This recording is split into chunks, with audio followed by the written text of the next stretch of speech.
জানো তো, আজকে সকালবেলায় উঠেই টিউশনে গিয়েছিলাম। আর এখন টিউশন থেকে বাড়ি যাচ্ছে এত কুয়াশা, মানে কি বলবো, এখনও কুয়াশা হটেনি। আর আজকে আমরা যাচ্ছিলাম নতুন রাস্তা দিয়ে কলেজে, যেটা আমি প্রায় চিনতাম না। রুহুল আর কামরুজের জন্য চিনতে পারলাম। আর এই বাড়িটা আমার খুব ভালো লেগেছিলো। ভাবলাম যে কাশ এরকম বাড়ি আমার হতো, আশা করি আমি হয়তো বানাতে পারবো। সেই মোটিভেশন নিয়ে চললাম কলেজের দিকে।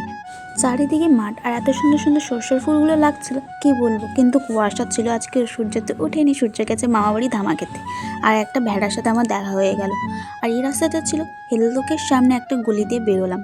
তারপর দেখি উজ্জ্বল কিডস ওয়ার্ল্ডে কিছু হচ্ছে, জানি না কি হচ্ছে। তারপরে আমাদের সেখান থেকে কলেজে আসতে বেশিক্ষণ লাগে না। তারপরে এসে একটু কমন রুমে আসলাম। আমি নিজেকে একটু দেখছিলাম যে কেমন লাগছে, কিন্তু সেরকমও ভালো লাগছে না, তাই বাদ দাও, সেটা চ্যাপ্টার ক্লোজ থাকুক। তবে আমি সেখান থেকে বাড়ি চলে আসি, ক্লাস তো হলো না। তো বাড়িতে বসে বসে ড্রয়িং করছিলাম। ড্রয়িংটা কেমন হয়েছে সেটাও বলবে, কিন্তু আমি কিন্তু ভালো আর্টিস্ট না, তাও ট্রাই করি। ড্রয়িং শেষ করার পরে ভাই এখানে আগুন জ্বালাচ্ছিল, আমিও সাথ দিচ্ছিলাম। তো ভাবলাম দিদির কাছ থেকে কি ভালো কথা শিখবে, দিদিই বলছে আগুন ধরা। তো ওকে আমি আগুন ধরানো শিখালাম। তারপরে আমি আর দিদি একটু হাঁটতে বেরিয়েছিলাম। হাঁটি না, সেরকম হাঁটার চেষ্টা করছি যে দেখি হাঁটে কী হয়। তো দেখলাম সন্ধ্যা হয়ে গেছে, তো ভাবলাম যাই একটু বাস স্ট্যান্ডের দিকে।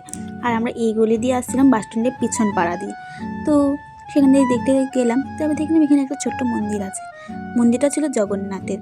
তো সেখান থেকে এসে আমরা একটু স্যুপ নিয়েছিলাম, যে ঠান্ডার দিনে স্যুপ খেতে খুব ভালো লাগে। তো খেয়ে নেওয়ার পরে দেখলাম এখানে ঘুগনি চপের দোকান আছে। বেশি টাকা না, 15 টাকা নিল। সেখানে ঘুগনি চপ খেয়ে বাড়ির দিকে রওনা দিই, যেহেতু সন্ধ্যা হয়ে গেছে। বাড়ির বাইরে থাকা বেশিক্ষণ উচিত না, সবাই মনে